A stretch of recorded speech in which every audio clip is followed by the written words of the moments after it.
80s heat! 80s heat! Friendship, laughs, and camaraderie! Okay. Alright, okay, so episode 3, guys. Episode 3 of the 80s Heat podcast. Welcome back. Hope you're enjoying it so far. If you don't know, we're undergoing a bit of a tournament. 80s fictional characters, 1 versus 1. Yeah, it's a big deal. The last one was Rambo versus Bennett from Commando. John Rambo took it. John Rambo was the first competitor through to the Sweet 16. Beautiful. In the Ric Flair division. And we're going to keep rolling with the Ric Flair division later on. Ric Flair division, guys.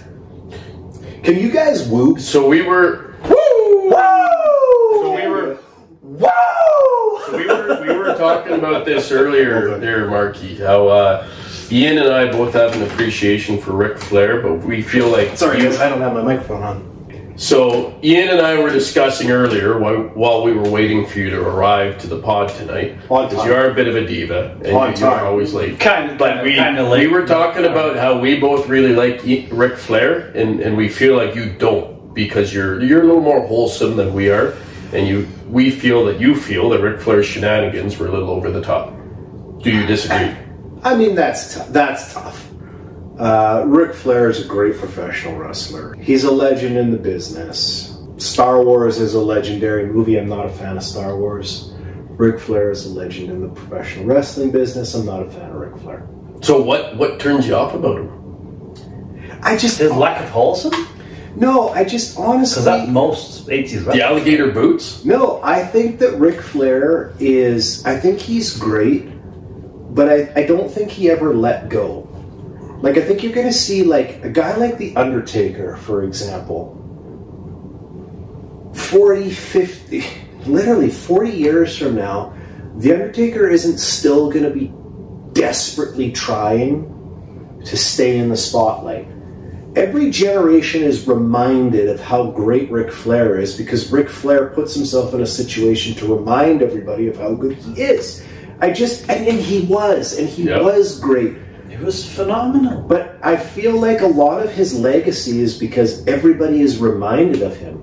Some guys kind of walk away gracefully, and when you walk away, you get forgotten. But that's all he's got. But Ric Flair doesn't walk away, and so he's constantly in your face, and then you're reminded of how great he was. He was great. Charismatic, cut a fantastic promo. Great in-ring wrestler. I got nothing negative to say about Ric Flair whatsoever. I just feel like sometimes, okay, Nature Boy, let's start seeing Richard Fleer, and let's put Ric Flair away for a bit now.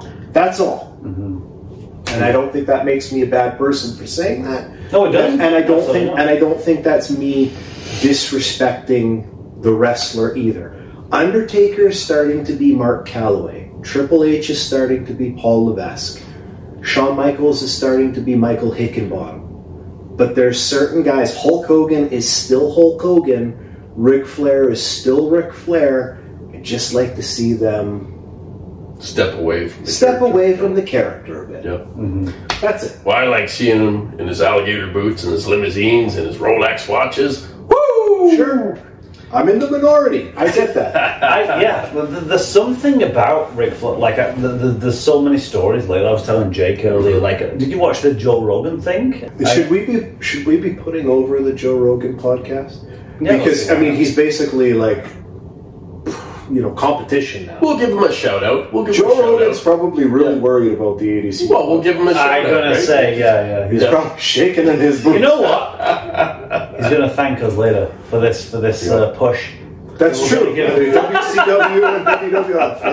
Okay, that's fair. Joe Rogan. You're welcome.